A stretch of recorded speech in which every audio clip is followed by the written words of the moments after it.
नमस्कार, मैं हृदय कुमार प्रीत अरेराज पूर्वी चंपारण से बिहार के तमाम शिक्षकों का हार्दिक अभिनंदन स्वागत करता हूं। और आज मेरे हाथों में आप देख रहे हैं बिहार गजट असाधारण अंक।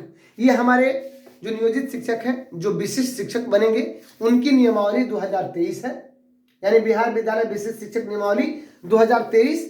और ये जो देख रहे हैं बिहार सरकार शिक्षा विभाग अधिसूचना, ये आपको बिहार राज्य विद्यालय अध्यापक नियमावली 2023 है। ये बीपीएससी से जो अभी बन रहे हैं शिक्षक, उनके लिए है। और ये जो है, ये हमारे उन शिक्षकों के लिए है जो हमारे नियोजित शिक्षक हैं। तो इन दोनों हम नियमावली की तुलना करेंगे और क्या मिल रहा है क्या नहीं मिल रहा है। पिछला हमने 2 वीडियो में बहुत कुछ बताया है। और मैं आपको बता दूं कि उमेश चौधरी जी हैं, उन्होंने लिखा है कि हृदय जी जनगणना के बाद उदित हुए हैं, अच्छा लग रहा है। जी बहुत बहुत धन्यवाद उमेश चौधरी जी। और आइए बने रहिए मेरे चैनल पे। और मैं आपको बताऊंगा कि जो नियमित शिक्षक है, जिनका कैडर डाइन कैडर बना दिया गया है, उनको क्या मिलता है, हमें क्या मिलेगा, और एनपीएस का लाभ मिलेगा कि नहीं मिलेगा। 100% मिलेगा, पहले ही कह दे रहा हूं कि 100% एनपीएस का लाभ मिलेगा। कुछ हमारे जो शिक्षक नेता हैं, जो बाकी शिक्षकों को बरगला रहे हैं, ये गलत बात है। जो है उसको सही बोलिए। हाँ, ये दिक्कत है स्थानांतरण से, बात सही है, इसको बोलिए कि स्थानांतरण से हमें दिक्कत है, क्योंकि हम अपने दूसरे जिला में चले जाएंगे, दूसरी जगह हमारा पदस्थापन हो जाएगा। ये जो है इस नियमावली की एक खामी है। बाकी इस नियमावली में बहुत कुछ अच्छा है और इन सारी विषयों पर हम चर्चा करेंगे। तो सबसे पहले जान लें कि पहले जब बहाली होती थी 1990 के पहले, तो एकेडमिक जो आधार पर उनकी बहाली होती थी, जैसे कि सर्टिफिकेट लाओ और नौकरी पाओ। एकेडमिक आधार वही था कि मैट्रिक और डीएलएड। 1991 में लालू प्रसाद की जो सरकार थी, उन्होंने कैबिनेट से क्या किया कि एक नई शिक्षक नियमावली पास किया। उस नई शिक्षक नियमावली जो थी, वो जो आप जानते हैं 9334 से 800, उसमें जो अभी ट्रेंड को जो 35,400 मिलता है, जो प्रशिक्षित है वहां से शुरुआत होती है, और अनट्रेंड का शायद 19,900 है, वहां से शुरुआत होती है। तो तत्कालीन जो रहा हो उस पीरियड में, तो नई शिक्षक नियमावली जो उन्होंने कैबिनेट से पास करवाया, उसमें कहा कि नहीं, ये तो जो एकेडमिक स्तर पर जो पहले बहाली होती थी सिर्फ मैट्रिक और डीएलएड, जिसमें सिर्फ एससी एसटी कोटा के लोगों को डीएलएड की छूट दी जाती थी। लेकिन जब नई शिक्षक नियमावली 1991 जब उन्होंने कैबिनेट से पास करवा लिया, तो उसमें कहा कि ये एक बीपीएससी से पीटी होगा और दूसरा मेंस होगा। जो पीटी और मेंस दोनों पास करेगा वही शिक्षक बनेगा। तो 1991 में जो लोग चाहते थे कि हमारी बहाली एकेडमिक आधार पर बनी रहे, वे लोग हाई कोर्ट चले गए, लेकिन बहाली होती रही। और 1991 से लेकर के 1994 तक उन्होंने 20,000 शिक्षकों की बहाली कर लिया। फिर 1994 से 1999 तक 22,000 शिक्षकों की उन्होंने बहाली कर लिया, यानी टोटल मिलकर के 42,000 शिक्षकों की उस सरकार ने बहाली कर ली बीपीएससी से, जिसमें पीटी और मेंस दोनों था। अब बात आ रही है कि वे जो हमारे वही शिक्षक है जो अभी हमारे साथ काम कर रहे हैं, हमसे वरीय है और आदरणीय भी है, तो वैसे शिक्षक जो क्या मिलता है उनको पहले हम ये जान लें, फिर हम अपनी नियमावली पर आएंगे और इस पर बात करेंगे। तो मैं आपको बता दूं कि जब 1991 में एकेडमिक आधार पर जब वे लोग चले गए हाई कोर्ट से फिर मामला सुप्रीम कोर्ट चला गया, और वही लालू प्रसाद की जो सरकार थी, उसने 2003 में 34,540 शिक्षकों की भर्ती के लिए विज्ञापन जारी किया। लेकिन चूंकि ये सुप्रीम कोर्ट में मामला चल रहा था, सुप्रीम कोर्ट ने 2003 में इस पर रोक लगा दिया। 2003 की जो बहाली 34,540 थी बीपीएससी से, उस पर रोक लगा दिया। जब रोक लगा दिया गया, तो फिर सुप्रीम कोर्ट वही जो 2008 में वो अपना जजमेंट दिया, जिसके बाद उन लोगों की बहाली हुई।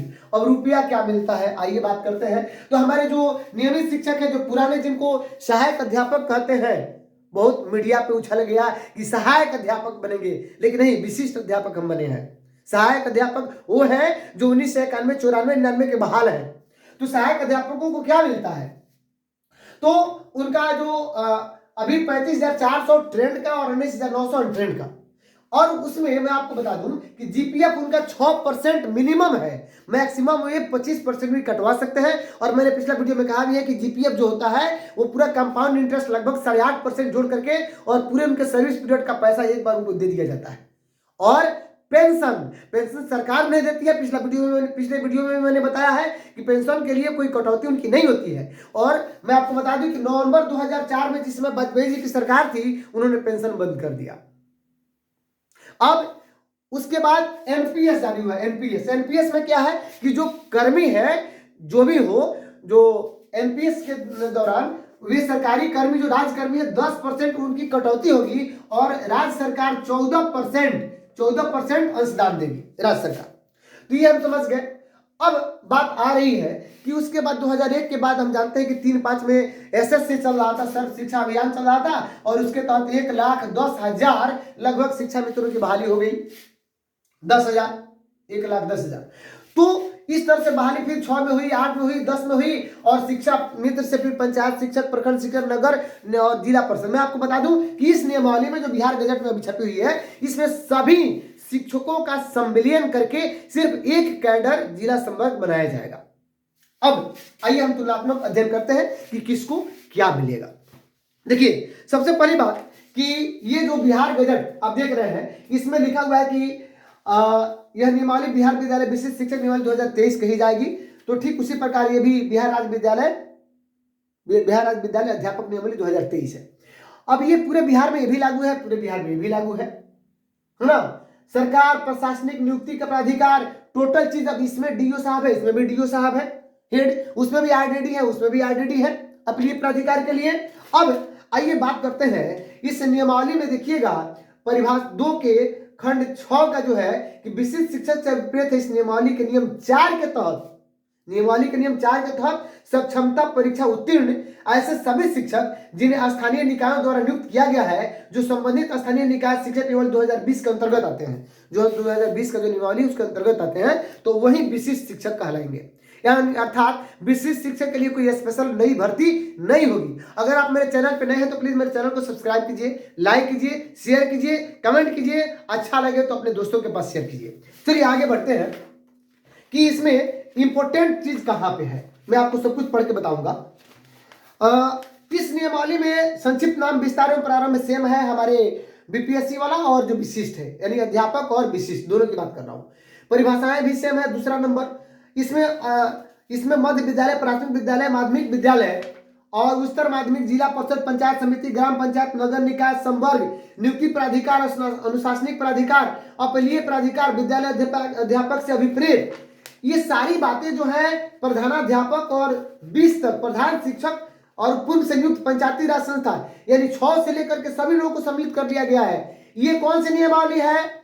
ये नियमावली बिहार राज्य विद्यालय अध्यापक नियमावली 2023 बीपीएससी वालों के लिए है। इसमें सब कुछ डिटेल दिया गया है और ये खंड 2 भाग 2 के कंडिका को मैं बता दूं कहां पे 10, 20, 26, यानी कहां तक 10, 20, 27 तक है।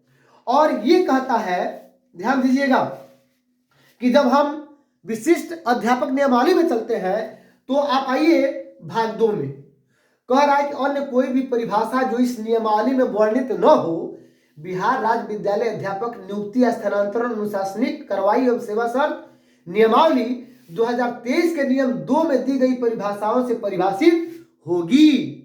आगे आइए, संवर्ग का गठन। संवर्ग के गठन के बारे में कहा गया कि जो सक्षमता परीक्षा पास करके जो योगदान कर लेगा। और इंपॉर्टेंट बात क्या है, यहां पढ़िए, संवर्ग के गठन में जो दूसरा पैराग्राफ है कह रहा है कि बशर्ते के नियम 4 के तहत सक्षमता परीक्षा उत्तीर्ण करने पर यह विशिष्ट शिक्षक बिहार राज्य विद्यालय अध्यापक नियुक्ति, स्थानांतरण, अनुशासनिक कार्रवाई एवं सेवा शर्त नियमावली 2023 के अधीन नियुक्त विद्यालय अध्यापकों के वेतन एवं अन्य लाभ पाने हेतु पात्र होंगे। यानी उनको वो चीज मिलेगा जो हमारे विद्यालय अध्यापक की जो नियमावली है, वही चीज कह रहा है कि नियम 4 के तहत उनको 2023 के तहत मिलेगा संवर्ग का गठन। अब आगे इसका मतलब कि राज्यकर्मी जब हम रहेंगे तो एनपीएस का लाभ भी मिलेगा। बहुत सारे हमारे शिक्षक बंधु यूट्यूब पे कमेंट कर रहे हैं कि भैया एनपीएस का लाभ मिलेगा कि नहीं मिलेगा। बिल्कुल मिलेगा। एक और चीज बता दूं कि जो पुराने शिक्षक हैं या जो राज्यकर्मी है उनको क्या क्या लाभ मिलता है, तो एक ओपीएस का उनका लाभ तो बता ही दिया, जो पुराने हैं 2004 के पहले। चलिए, और एक मिलता है ईएल। ईएल क्या है, तो अर्जिता अवकाश है। कितना मिलता है? साल में 14 मिलता है और पूरे सर्विस काल में 300 मिलता है। तो अगर किसी की नौकरी अगर 10 साल होगी तो अब विशिष्ट जो संवर्ग में बनेंगे उस दिन से ये हमारा काउंट होगा, क्योंकि उस दिन से हम राज्यकर्मी बनने जा रहे हैं। अब जब राज्यकर्मी उस दिन से बनने जा रहे हैं तो मान लीजिए जिनका 10 साल है